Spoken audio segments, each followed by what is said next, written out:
Hello everyone, welcome back to my channel and happy new month to you. No, that's not gonna work.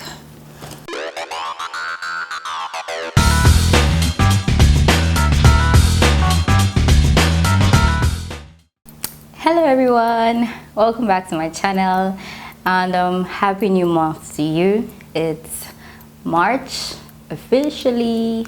And how are you today? How has your week been? And how has the year been for you? Well, you could go to my blog if you want to know what's been up with me. So, anyways, moving on to today. Today, I would like to pose a few questions to us. First of all, the first question I'm going to ask is, who are we following? And I think it's a very important question we need to ask ourselves in our walk with God and in living the life of Christ. First of all, when we look at the book of John, chapter 2, verse 42, it's basically like the template for our following. We see Andrew gets in contact with Jesus and goes to call his brother. He says, I have seen the Messiah. So it's important we ask ourselves, who are we following? And is this person following us, connecting us with Christ, or connecting us with themselves?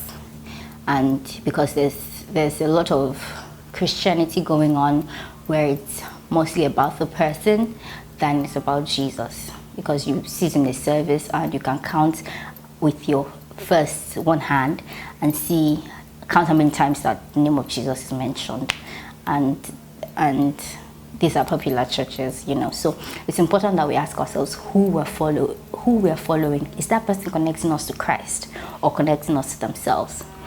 Because when we look at the template of disciples, Jesus' disciple, we see that this person calls this other person and says, I have seen the Messiah.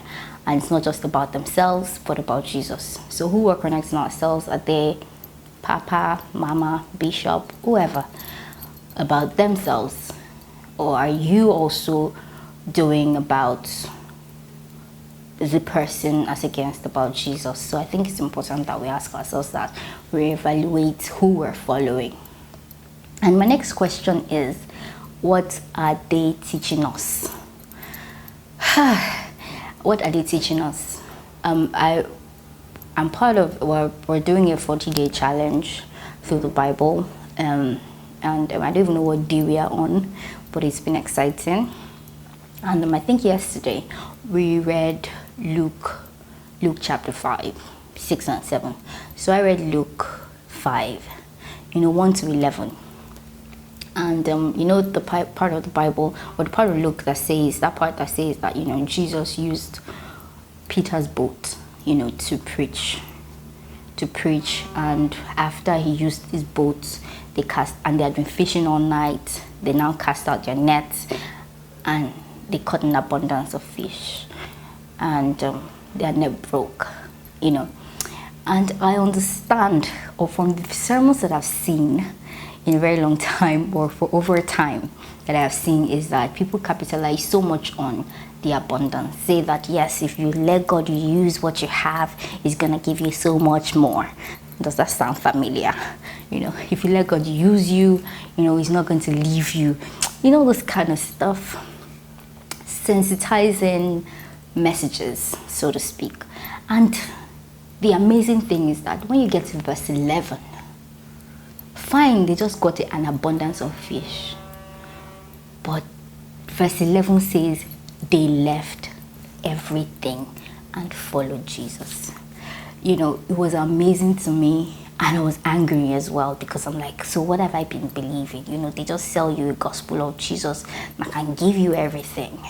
But this is a Jesus that is calling you to leave everything. It's really important that we reevaluate who we're following, what they are teaching us. Is it in the Bible? How many more verse 11s are they skipping? And are they refusing to tell us? It's saddening for me. And reading the book of John and Jesus' message to the disciples, I'd encourage that we do read those messages, because we are his disciples and we are supposed to disciple others. So if we're going to be handing out to people a real Jesus, the real gospel of Christ, which is not about everything but about him, we should be able to know exactly what we're saying. So the focus is not God's going to give you everything.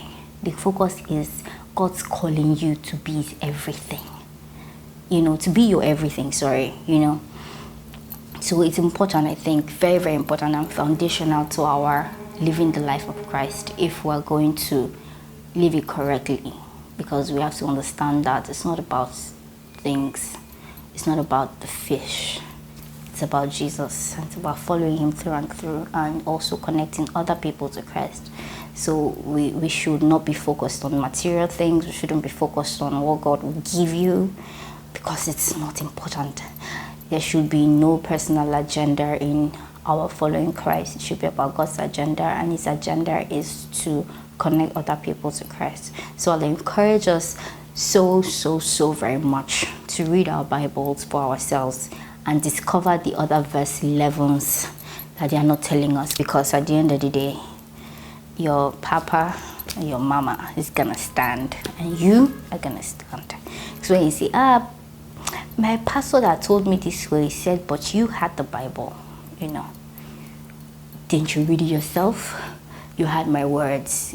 God will say, you had my words, and it's important that we do not want to hear, I never knew you on the last day. We want to live the life of Christ and call other people into him. It's important. So yeah, that's my charge for myself and for you. So I do really hope that some way resonates with you, some way, as angry as I am, and be sure that you tell someone else the truth about Jesus, not the lies they've been selling to us. So thank you for watching, and I'm going to see you again next week, Friday. Stay blessed. See you.